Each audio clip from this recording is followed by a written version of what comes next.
한국 현대사 산책 1980년대 편 3권. 이 책은 80년대를 다룬 세 번째 책으로 86년부터 88년 사이에 벌어진 다양한 사건들과 한국의 정치 상황을 다루고 있다. 한국 현대사에서 가장 다양하고 많은 사건들이 벌어진 7, 80년대 그 중에서도 전두환의 50 후반부를 다룬다. 79년 10-26으로 박정희가 사망하자 박정희를 죽인 김재규의 중앙정보부는 사실상 권력의 핵심에서 제외되고 보안사가 강력한 권력의 핵심으로 떠오른다.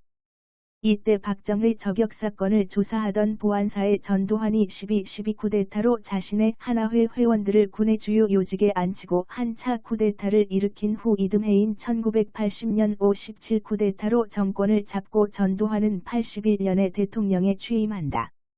그것도 바로 박정희가 만들어 놓은 유신헌법에 의해 제6관 대통령으로 당선된다. 박정희보다 더하면 더했던 전두환은 80년에 광주를 무자비하게 학살하며 신군부의 잔혹성을 과시하며 공포정치를 단행했다. 81년에 대통령에 취임한 전두환은 국민들이 광주에 관심이 없어야 했으므로 국민들을 스포츠와 영화에 빠져들게 만든다. 그렇게 계획된 것이 바로 86, 88 게임들이다. 이때는 중앙정보부가 이름이 안기부로 바뀌면서 나는 새도 떨어뜨린다고 할 정도의 위세를 누린다. 80년대에 악명 높았던 남영동 대공분실에서 많은 사람들이 고문을 당한다. 이 중 대학생 박종철이 고문치사로 사망하고 그에 이어서 이한열 열사가 최루탄에 맞아 사망하는 사건이 발생하고 이 일로 학생운동에 관심이 없던 중산층이 이 민주화운동에 동참하며 6월 항쟁이 시작된다. 결국 전두환도 이 불길을 끌 수 없어 국민들이 원하는 직선제로 개헌을 약속하고 정치에서 한 발 물러나 자신의 꼭두각시 노태우를 다음 대통령으로 만들려고 한다. 그러면 81번지년에 취임한 전두환이 7년 단임 임기를 채우고 88년에 노태우가 대통령이 되지만 노태우는 50과의 결별만이 자신의 정권에 대한 정당성을 확인할 수 있었으므로 상황이 되어 뒤에서 정치를 주무르려 하던 전두환과 결별하게 되는 86년 이후의 이야기들을 살펴본다. 앞서 말했듯 박정희가 만들어 놓은 유신헌법에 따라 전두환도 제6관 대통령으로 당선된다.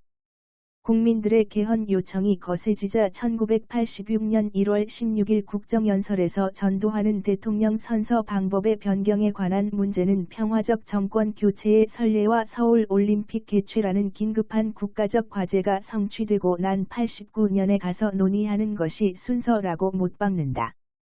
신민당은 2월 12일부터 대통령 직선제 개헌 1천만 명 서명운동을 시작한다. 3월 9일 김수환 추기경은 정오 미사에서 직선제 개헌을 촉구하고 나섰고 3월 13일에는 한국기독교교회협의회가 1천만 개헌 서명운동에 적극 동참을 천명하고 나선다. 여성계를 비롯해서 종교계까지 개헌 서명을 지지하고 나선다. 86년 3월 28일에는 고려대 교수 28명이 시국선언문을 발표하며 국민의 개헌 요구에 정부가 답해야 한다고 강조한다. 전국 29개 대학의 785명의 교수들이 시국선언에 동참한다. 다른 대학에서도 이런 개헌 요구가 이어지는 와중인 4월 8일에 고려대 교수 김용옥이 지성인의 양심선언을 하고 고려대 강단을 떠났다. 1986년 4월 10일 서울대에서 반미자주화 반파쇼민주화 투쟁위원회, 자민투를 결성하고 투쟁선언을 발표한다.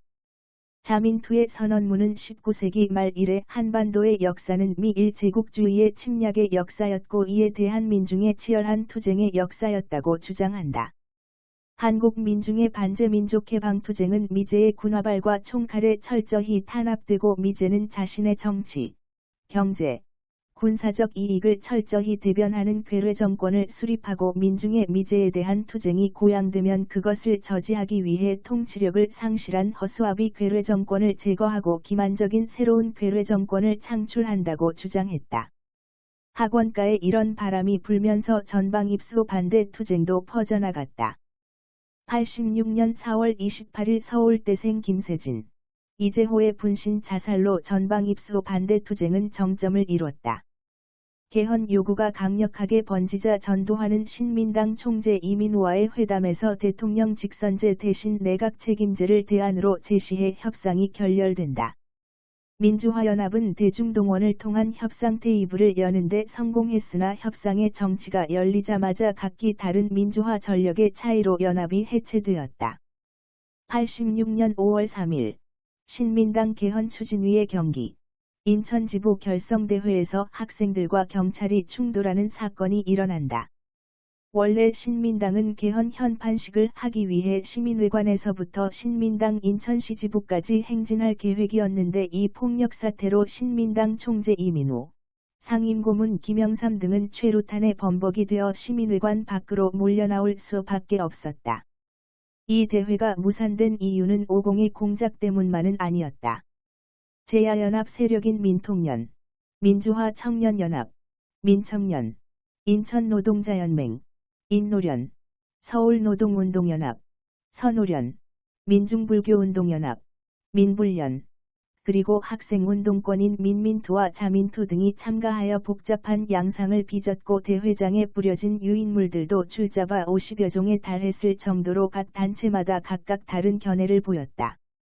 5월 5일 경찰은 인천 사태를 배후 주동한 혐의로 민통연 산하 인천지역사회운동연합, 인사연, 한국노협 인천지역협의회, 인노협의 간부 등 4개 단체 10명을 전국에 수배했다. 또한 8일에는 민통연 간부, 학생, 근로자 등 32명을 지명 수배했다. 5.0은 5.3 인천 시위를 좌경용공 세력의 반정부 폭력 행위로 규정하고 대대적으로 검거했다. 또한 민통연 의장인 문익환 목사를 구속하기까지 하며 강경하게 대응했다. 부천서 성고문 사건 1985년 서울대 의류학과 4학년 권인숙은 허명숙이란 가명으로 부천에 있는 성신이라는 가스배출기 제조업체에 위장 취업한다. 그로부터 1년여 후인 86년 6월 4일 권인숙은 위장 취업을 위해 주민등록증을 위조했다는 혐의로 경기도 부천경찰서로 연행되었는데 여기서 경찰들은 권인숙에게 5.3 인천 사태에 관련된 수배자들의 소재를 추궁하다 담당 형사 문위동으로부터 6월 6일과 7일 두 차례에 걸쳐 성고문을 당했다. 사건 발생 20여일 후 권인숙은 문위동을 강제추행 혐의로 인천지검에 고소했다. 이 사건은 담당 변호사 이상수의 입을 통해 성고문 사건이 세상에 알려지게 된다. 이 사건에 대한 정부의 태도는 거짓말이었다. 7월 16일 검찰은 성모욕 행위는 없었다고 공식 발표했다. 그리고 전두환은 이 사건을 두고 운동권이 마침내 성까지 혁명에 도구화하고 있다고 주장했다. 전두환은 광주 사태에서 수많은 사람을 죽이고 부패의 소행이라고 하기도 했는데 성고문 사건을 두고는 학생운동을 하는 사람이 성을 혁명의 도구로까지 이용한다며 수준이 낮은 발언을 했다. 그리고 언론에게는 보도 지침을 통해서 부천서 성폭행 사건이라는 말을 쓰지 말고 그냥 부천서 사건이라고 보도할 것을 지시한다. 이 사건에 대해 최악의 쓰레기 언론인 조선일보는 검찰의 주장을 기정사실인 양 그대로 보도했다. 그리고 부천서 성고문 사건을 일하며 군사정권의 개처럼 쓰레기 같은 기사를 쏟아냈다. 조선일보 같은 회사는 왜 망하지 않는지 이런 면에서 잘 알 수 있다. 권력에 붙어서 기생하는 기생충이니 오래 살아남긴 하나보다. 언론사의 사회부장 이상 관련 간부들은 7월 16일 부천서 성고문 사건에 대한 검찰 수사 발표를 전후해 문공부 고위 관료의 인솔 아래 간담회 명목으로 부산, 도고 온천 등에 놀러가 이 사건 보도에 대한 협조의 대가로 정부 당국이 준 거액의 촌지들을 받아 챙겼다. 또한 법원 출입 기자들도 검찰 발표 당일에 이 사건을 담당한 인천지검으로 출발하기 앞서 법원 기자실에 들른 법무부 고위 당국자로부터 거액의 촌지가 든 두툼한 봉투를 나누어 받았다. 후일 기자협회보는 이 사건을 촌지로 얼룩진 언론 왜곡의 전형으로 규정하면서 대변인 봉투 건네며 오늘은 좀 많습니다. 취재기자의 고뇌 저는 기자도 인간도 아니었습니다 등의 생생한 증언을 전하였다. 성고문을 당한 권인숙은 오히려 형을 살게 된다. 86년 배가훈 9명의 변호인단으로 구성된 권인숙의 변호인단의 변호에도 불구하고 1심 재판에서 권인숙은 3년을 구형받았다. 이 사건은 고등법원과 대법원을 거쳐 변호인단이 상고 포기서를 제출하며 종결되고 권인숙은 1년 6개월의 형을 확정 판결받는다.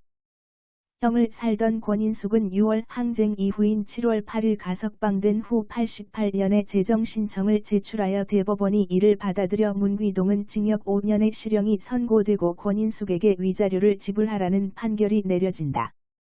보도지침 폭로 사건. 부천서 성고문 사건에서도 잘 드러났듯이 전두환 정권은 언론에 대한 광범위한 통제와 포섭으로도 모자라 문공부 내의 홍보조정실을 통해 각 언론사에 매일 이른바 보도지침을 내려보내 언론의 제작까지 전담하고 연출했다. 86년 말지는 85년 10월부터 86년 8월까지 문공부가 각 언론사에 시달한 보도지침 584개를 폭로한다.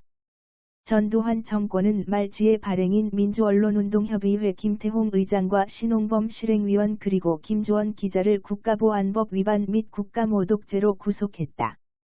86년 서울 아시안게임.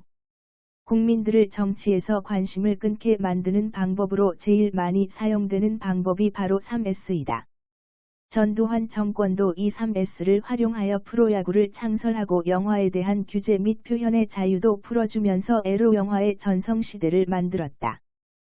또한 86년의 아시안게임과 88년 올림픽을 유치하여 피로 세운 정권에 대한 정당성을 확보하려고 노력했다.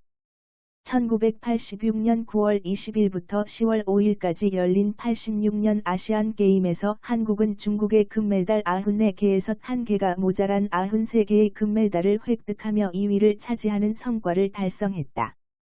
이 아시안게임에 대한 스스로의 만족이 너무나 컸던 전두환은 어느 행사를 가더라도 아시안게임에 대한 감동을 말했다고 한다. 그러나 전두환보다 더 기쁨을 떠벌리고 권력자에게 기생하던 언론사가 있었다. 바로 조선일보다. 조선일보는 86년 아시안게임에 대해 극찬을 아끼지 않았다. 86 아시안게임과 88 올림픽게임의 유치는 광주 학살을 저지른 오공 정권이 그 원죄를 덮기 위한 최상의 카드였을 것이다. 4.13 호헌 조치와 통일민주당 창당. 미국의 레이건 행정부는 한국에서 전두환 정권에 대한 국민적 저항이 점차 가열되어 동북아의 보수적인 지배구조가 흔들릴 조짐이 보이자 이른바 보수대연합을 추진하게 되었다.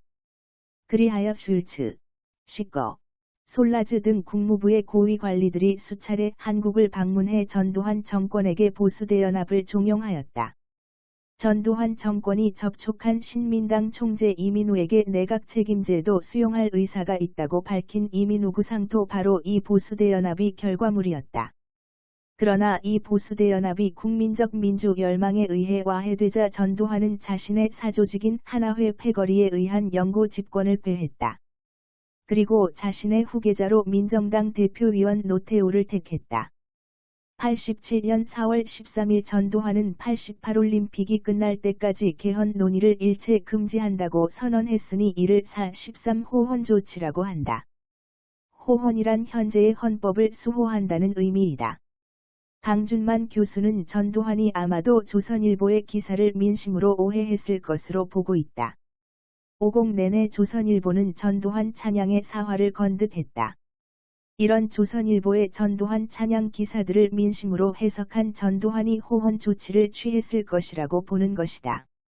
이런 전두환의 4.13 호헌 조치는 각계의 시국 성명과 농성 시위를 촉발시켰다. 신민당의 총재였던 이민우가 전두환의 내각 책임제를 수용할 의사로 돌아서면서 김영삼은 신당 창당을 준비하게 된다. 새로 생기는 당은 통일민주당으로 김영삼이 총재로 5월 1일에 창당대회를 열었다. 6월 항쟁의 서막. 박종철 고문치사 사건. 1987년 1월 14일 서울대학교 언어학과 3학년 박종철이 남영동 치안본부 대공분실로 연행된 후 사망한다. 이 사망 소식은 중앙일보의 법조 출입기자 신성호가 터뜨린 특종이었다. 박종철의 사망 사건이 알려지고 동아일보는 김중배 컬럼에 라는 글을 올려 독자들의 양심을 자극하였다. 1월 17일에 수사에 들어간 경찰은 처음엔 책상을 탁 치니 박군이 억하고 죽었다는 식의 해명성 보도를 해서 시민들을 분노케 했고, 경찰은 사건 발생 5일 만인 1월 19일에 물고문 사실을 공식 시인했다. 5월 18일 명동성당에서 박종철 군 고문치사 사건은 조작되었다는 내용의 성명서가 발표된 후 야당을 비롯해 제야단체와 종교단체, 학생 등 민주화 운동 진영은 집결하여 직선제 개헌을 요구했다. 박종철 고문 사건의 여파는 전두환 정권의 4.13호헌 조치를 무력화시킬 만큼 대단한 것으로 60항쟁으로 나아가게 만드는 데에 큰 기여를 했다. 87년 6월엔 큰 사건들이 많았다. 6월 9일 연세대 시위에서 이한열이 경찰의 최루탄을 머리에 맞고 병원에 실려갔다. 다음 날인 87년 6월 10일은 노태우가 전두환으로부터 차기 대통령 후보로 선출된다. 9일에 최루탄에 맞아 의식을 잃은 이한열의 소식에 학생과 시민들이 도심으로 모여들었다. 이날의 시위는 전국 500여개 곳에서 인원 50여만 명이 참가하여 이날에 연행된 사람이 3,831명에 이른다. 이 60항쟁은 미국 언론이 연일 보도할 만큼 미국에서도 크게 보도되었고, 텔레비전에서는 한국의 상황을 주제로 한 인터뷰나 대담도 자주 열렸다. 그리고 미국은 한국 중산층의 변화에 놀랐다. 그 전까지 시위의 구호가 극렬하고 폭력적인 시위에 비판적이던 중산층들이 시위를 동조, 지원하기 시작했기 때문이다. 경찰을 피해 명동성당을 점거 중인 학생들을 전두환 정권은 강제로 연행할 계획이었으나 이 시기에 미국에서 개입을 하기 시작한다. 릴리 대사가 경찰의 명동성당 진입을 반대하고 폭력의 사용을 억제할 것을 정부에 요청하여 다음 날 정부는 경찰을 철수시키고 학생들을 모두 귀가시켰다. 60항쟁 이후에도 시위는 더욱 거세지고 이 시점에서 전두환인 직선제를 수용하기로 결심을 하게 된다. 전 국민의 거센 저항에 직면한 50 정부는 6월 29일에 직선제를 수용하기로 하는 6.29 선언을 하게 된다. 노태우가 선언을 하고 다음 날 전두환이 승인하는 형태로 진행하여 차기 대통령으로 밀어줄 노태우에게 힘을 실어주려고 했다. 5공화국 대통령은 제6관 대통령으로 당선되었으나 6공화국의 대통령 선거는 직선제로 바뀌었다. 이 87년 대선을 앞둔 시점에서 칼기 폭파 사건이 일어난다. 이는 군사정부의 반공 정책에 유리하게 작용했고 결국 노태우가 대통령이 되는 데 도움이 되었다. 13대 대선에서 야당의 후보 단일화가 실패하여 노태우가 대통령으로 당선된다. 전두환의 전폭적인 지원에 힘입어 13대 대통령이 된 노태우는 사실 전두환이 대통령에서 물러난 후 꼭두각시처럼 이용할 목적이었다. 그것을 위해 전두환은 국가원로자문의법을 만들고 노태우의 뒤에서 국정을 볼 계획이었다. 그러나 노태우는 전두환을 밀어내고 중요한 요직에 전두환의 사람이 아닌 자신의 사람들로 채워나간다. 이때 노태우가 사용한 것이 바로 엄청난 비리와 문제를 일으키던 전두환의 동생 전경환의 수사였다.